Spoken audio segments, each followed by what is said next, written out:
Only a handful of people knew their locations. Nobody but special agents and captive terrorists could get inside these secret objects. A vast network enveloping the Middle East, North Africa, and Eastern Europe. The CIA's secret prisons. When I was president of Lithuania, the director of the State Security Department asked me for permission to build such prisons.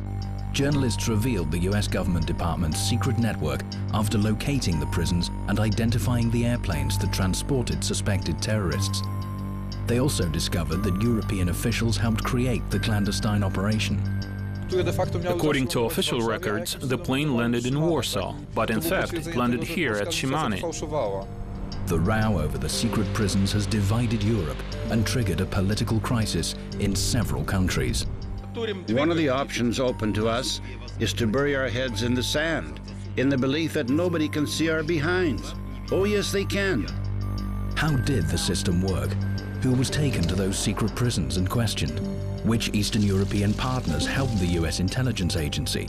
How was it possible to keep information about the covert prisons under the carpet for such a long time?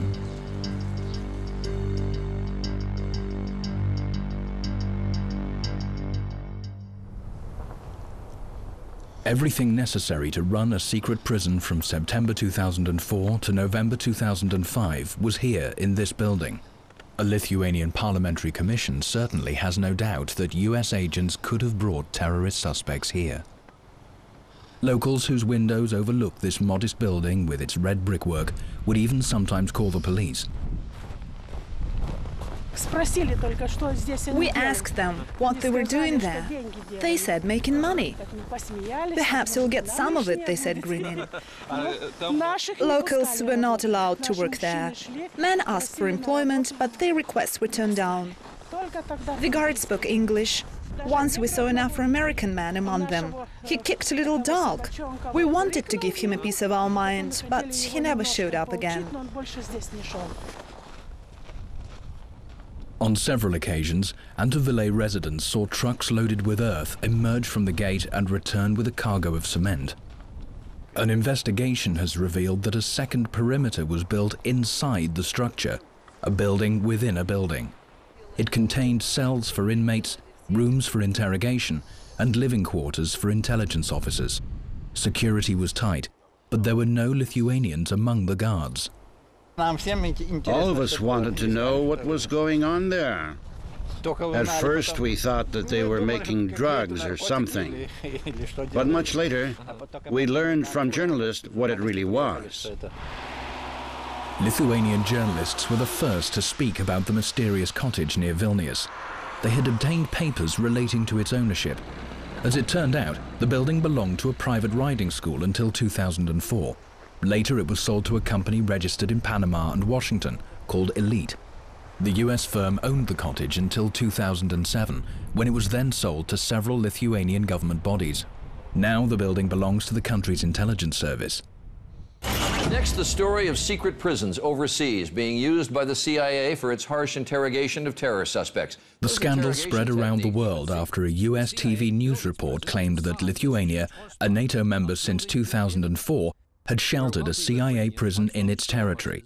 Initially, Vilnius flatly refused to confirm the report. CIA officers used harsh tactics. I don't think that was possible. This inflated bubble will do Lithuania no good. It's a flight of wild fantasy. Sometimes people come to me to tell about something absolutely out of this world. Some believe little green people have come here from Mars. Are we supposed to hold an investigation in this case too? Let's put the matter to rest. Antofillay in Lithuania and Stare Kekute in Poland are 500 kilometers apart, but they have much more in common than you might expect. This is Stare Kekute. In the last decade, CIA secret prisons may have been located in the territory of the intelligence base, over there, beyond the lake.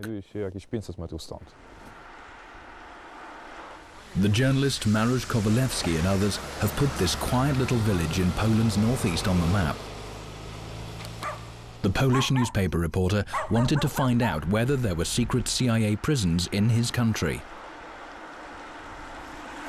There was conclusive evidence in the papers from the border guard service that I obtained that Polish civilian, military and aviation services and border guards had been forging official papers to hush up information about the flights of CIA airplanes. According to the records, the airplanes landed in Warsaw, but in fact they landed here at Shimani. These two spots on the map of Eastern Europe are key points in the network of illegal CIA prisons. Polish journalists claim that airplanes carrying terror suspects would fly from Afghanistan or Egypt to land near Shimoni airport. A car with blacked-out windows would drive up to the plane's steps to pick up the captives and hurriedly take them to the Polish intelligence services Kejkuty training base, 30 kilometers away. How could Poland benefit from that? That's the question. Anyway, what kind of exclusive rights stood behind the use of the training base of the Polish intelligence service by an American service? Whenever journalists ask people in Kejkuty whether they know what went on behind this fence, they get the same blank answer. Well, I don't know what to say. All I know is that I know nothing. The Polish government stood its ground and didn't budge an inch. Warsaw denied all charges that it had allowed the US intelligence service to run illegal prisons on Polish territory. Well, look, I've got absolutely nothing to say even to our journalists, let alone to those who have come from abroad. By contrast, there were no attempts in Lithuania to extinguish the row. In fact, many political forces went out of their way to fuel it. As soon as the first reports concerning the suspicious building in Antyvili were broadcast, a parliamentary commission was set up to investigate. It made its conclusions public in December 2009. Our laws prohibit us from disclosing cooperation details, but the main conclusions have been made public. There was an infrastructure. People came and went. There were opportunities for uncontrolled trafficking of something or somebody. The political leadership wasn't informed about what was going on in Lithuanian territory. Lithuania's former president, Rolandas Paksas, believes the republic's top leaders must have known of the existence of the secret installations in Lithuania and of the suspicious-looking airplanes landing at Vilnius airport. Paksas lost his presidential post in 2004 after impeachment. He has no doubt he was forced out because of his relentless opposition to illegal CIA prisons being deployed in the country. When I was president, the director of the State Security Department asked me to give permission for the construction of such prisons. Naturally, I said no. I testified before the Parliamentary Commission on the matter. The process that began after my refusal was largely the result of that decision. The man named by the ex-president is Mieczysław Rinkus. In 2004, he was head of the Lithuanian State Security Department. When the row over Antyvili began to gain momentum, he was assigned to the diplomatic mission in Georgia, supposedly to get him out of the way. The Commission must answer all questions. It has the authority. I'll tell the Commission about what I know. If there were no Commission, I would have answered your questions. The chief Italian counterintelligence officer, Niccolo Polari, had virtually the same expression on his face during a court hearing on the abduction of Abu Omar in February 2003. At the time, the Egyptian was serving as an imam in the Milan mosque. As I walked towards the Milan mosque, I noticed a white van and a red Fiat 127 standing by the roadside. A blue-eyed blonde man looking very much like an American got out of the car and approached me. He said he was from the police. He asked me to produce my papers. The man was speaking in Italian. The Milan mosque imam was bundled into the car and taken to the US-Italian Aviano airbase. From there, he was flown to Egypt, where he was charged with having contacts within Al-Qaeda. He was questioned for hours. Abu Omar said later that he had been tortured during his interrogation. However, American agents failed to prove any connection between the imam and extremists. Abu Omar was handed over to the Egyptians, but was only set free in 2007 at the height of the row over his abduction. The Abu Omar case was the first to lead to the trial of more than 20 CIA agents. This came about largely because of the imam's insistence and the publicity the case had received in the Italian press. Italy's judiciary found the agents guilty.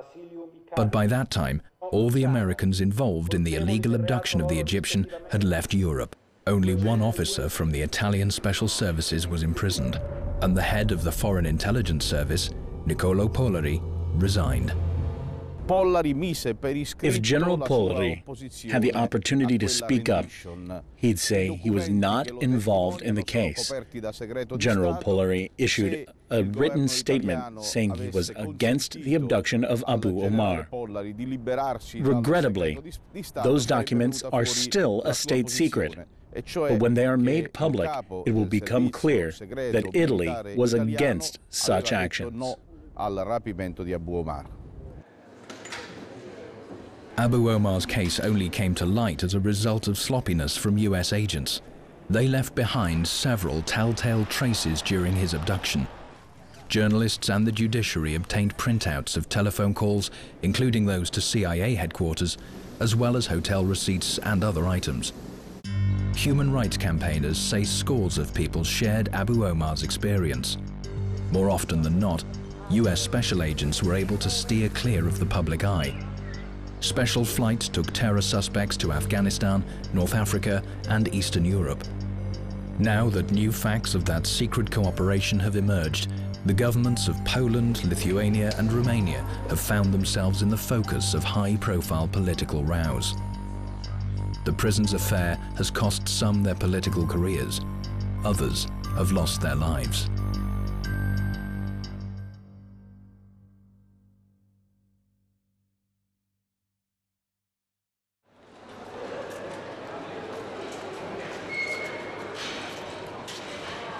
Mariola Przewolocka has been trying to find a job for a long time. A former manager at the small airport in Szymanów, 170 kilometers from the Polish capital, is at the center of a much publicized scandal.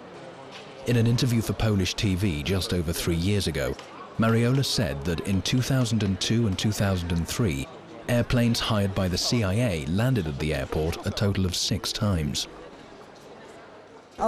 They didn't keep to any particular schedule. They looked exactly like passenger flights. The navigation system had information about them. We were duty-bound to allow them to land. And that's what we did. Przewolocka was forced to resign after her television appearance. But the Polish government simply ignored her scandalous revelations. And news of the country's leaders helping the Americans in their not altogether legal operations sparked much less scandal inside the country than it did abroad. If they prove that there were such prisons in Poland, I'd say that will even be a good thing, because all that was done for the sake of Polish-American cooperation. The question, though, is how Poland will benefit from that. Whether they existed or not is anyone's guess. But I'd be happy to know there were none. Yes, I've heard about those prisons, but clearly that's how they want to distract Poles from issues that really matter.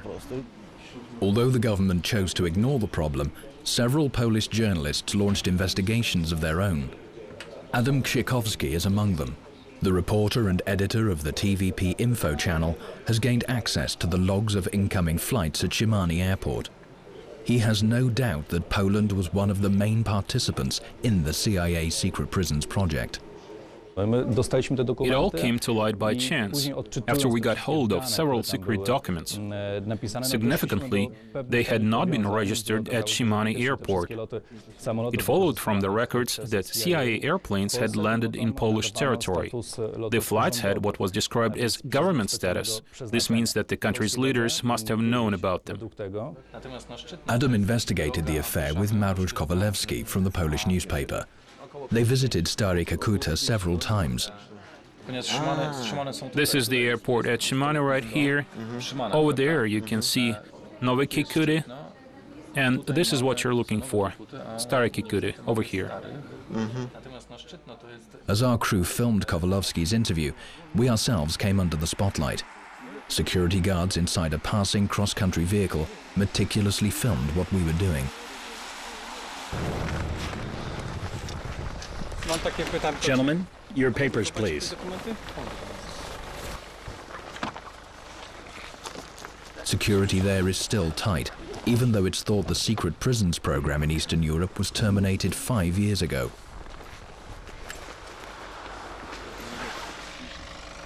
Marusz is certain that without the revelations by Przewodnicka, all evidence pointing to Poland's underground cooperation with the United States would still be nothing but circumstantial. US Special Services used very smart methods to disguise their operations to transport terror suspects.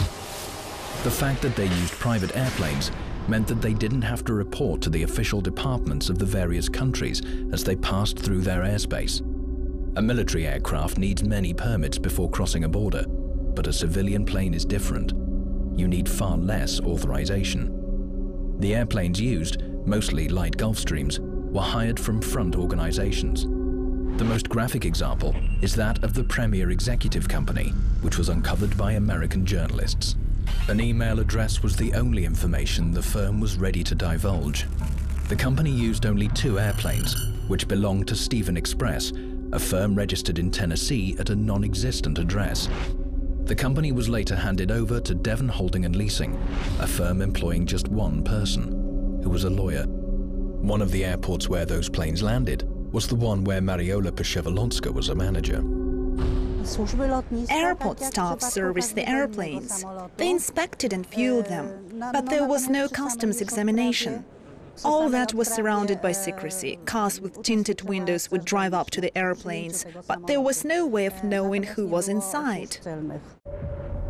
Vytautas Pociūnas, a Lithuanian counterintelligence officer, investigated the payment of a considerable amount of money that the US State Department had reportedly given to the opposition in Belarus. Vytautas discovered that the money never reached Minsk. Instead, it went on to the Baltic countries. In fact, it could have been used to fund the illegal prisons. The man leading the parliamentary inquiry into his death maintains that Pociūnas uncovered the truth. There is no denying that some fine points show that it might well have happened. The agent's persistence cost him his career and later his life. Pociūnas had been posted to the Lithuanian embassy in neighboring Belarus, but he continued his investigation there, meeting with American diplomats. But late in the summer of 2006, the counterintelligence officer's body was found near a hotel in the city of Brest in Belarus. Officially, Pociūnas' death was recorded as an accident, saying he fell out of an upper floor window. But other explanations for his death cropped up later, during a heated debate in the Lithuanian parliament over the secret CIA prisons. The anti-Vilay crisis became a useful tool for political infighting. We have 2 options open to us. One is to bury our heads in the sand in the belief that nobody can see our behinds. Yes, they can. We can't say that if we found no chained captive, don't pester us anymore. The other option is to make an objective assessment of the situation, without trying to figure out mathematically how many Muhammadovs or Ibrahimos were here. We must be frank about whether we were a truly independent state, where somebody can do as they like. It's vital for the current president, Dalia Grybauskaite, to vindicate her country in European eyes. To that end, she needs to make a symbolic political sacrifice. Grybauskaite is demanding the return from the embassy in Georgia of Miacis Laurinkus, the ex-head of the State Security Department who was thought to be in charge of the construction of the anti-Vilay prison.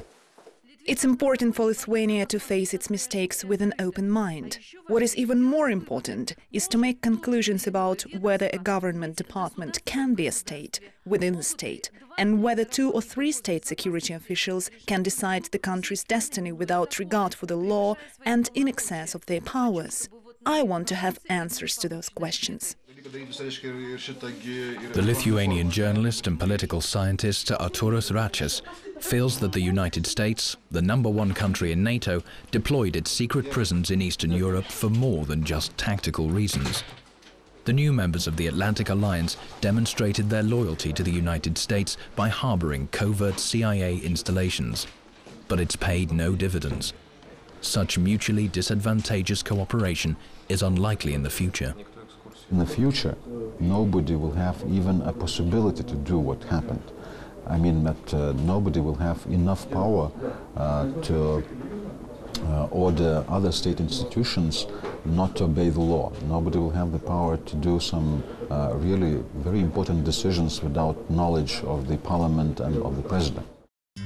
Mariola Przewlotska, the facilities manager at Szymanski Airport in Poland, where CIA-rented airplanes landed, was forced to resign following her scandalous TV interview and her testimony before the European Parliament. She has still not found another job. The reporter Mariusz Kowalewski became famous as a result of his investigation. He's a well-known figure in the country, and his articles appear in many European publications. Rolandas Paksas, the ex-Lithuanian president who refused to give permission to construct a secret prison, now leads an opposition party.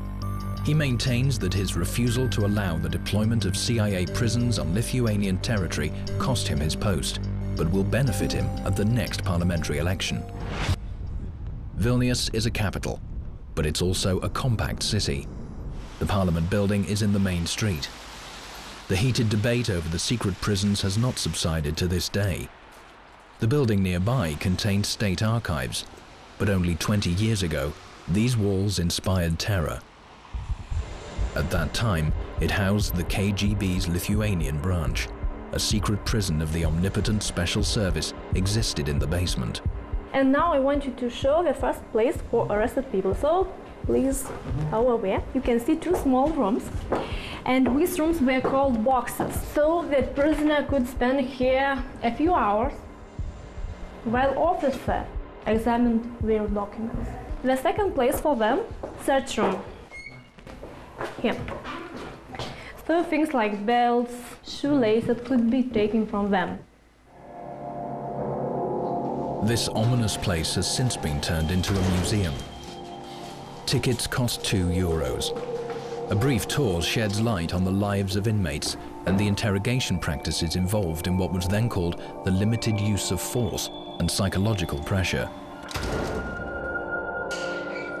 So here you can see two the same rooms, and the prisoner could stand on the round platform in the middle, or he could stand working in cold water, and during winter time it could be only ice.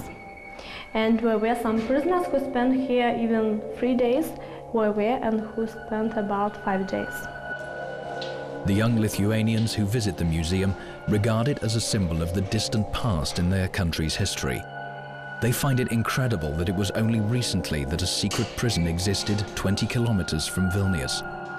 And they're not convinced that the records of what really happened in the small town of Antaville will be declassified anytime soon, keeping the truth under wraps.